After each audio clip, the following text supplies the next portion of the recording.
Comment vivre le bonheur dans son mariage? Comment vivre un mariage heureux? Tiré du livre des 10 caractéristiques des mariages sains, écrit par Liliane Lupa. Comment vivre le bonheur dans son mariage? Faites un diagnostic de votre vision du mariage. Vous êtes marié, fiancé ou célibataire aspirant au mariage? Alors nous vous recommandons d'approfondir votre vision du mariage.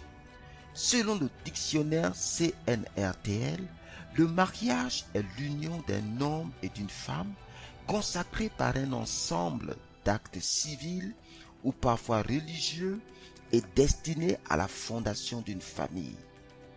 Quelle est votre perception du mariage? Comment vous représentez-vous le mariage dans votre esprit? Quelle est votre image, votre représentation mentale du mariage? Comment voyez-vous votre mari ou votre femme? Clarifions quelques points. Répondez par oui ou non. Le mariage est-il sacré, solennel pour vous? Pensez-vous à un éventuel divorce avant de vous marier?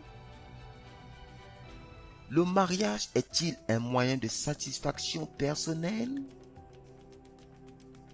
La fidélité est-elle importante pour vous? Serez-vous prêt à galérer avec votre mari ou votre femme? Comment vivre le bonheur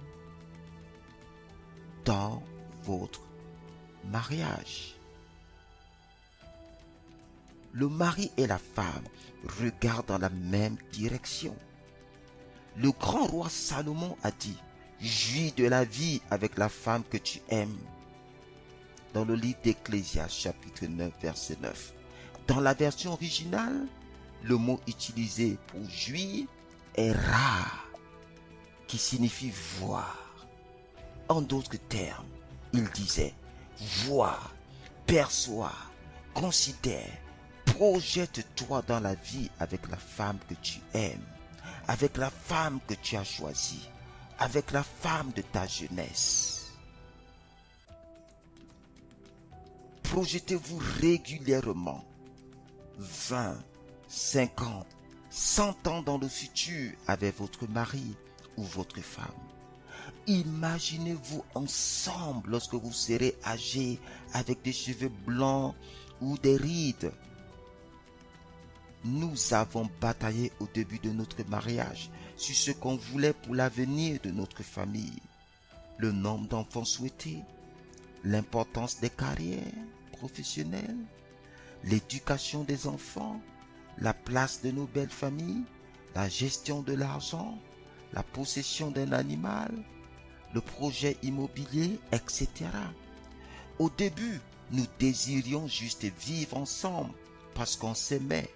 À un moment donné, il faut passer à une autre étape.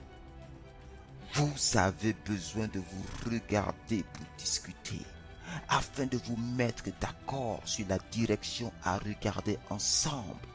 C'est ce que nous faisons clairement depuis 2017. En décembre, nous nous isolons. Dans une attitude de prière, nous demandons à Dieu de nous aider à fixer des objectifs pour l'année. Nous les écrivons dans un cahier. Depuis lors, on a plus de paix et notre énergie est focalisée. Le cap est clair et on progresse ensemble. Les désaccords concernant l'avenir et les objectifs suivis sont à l'origine d'environ 15% de divorces en France. Décidez-vous de fixer et écrire des objectifs communs?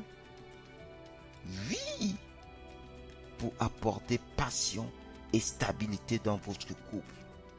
Sinon, vous poursuivrez des mirages en couple. Aujourd'hui, fixez et écrivez des objectifs communs. Évaluez votre progression chaque mois pour garder le cap. Votre couple fleurira.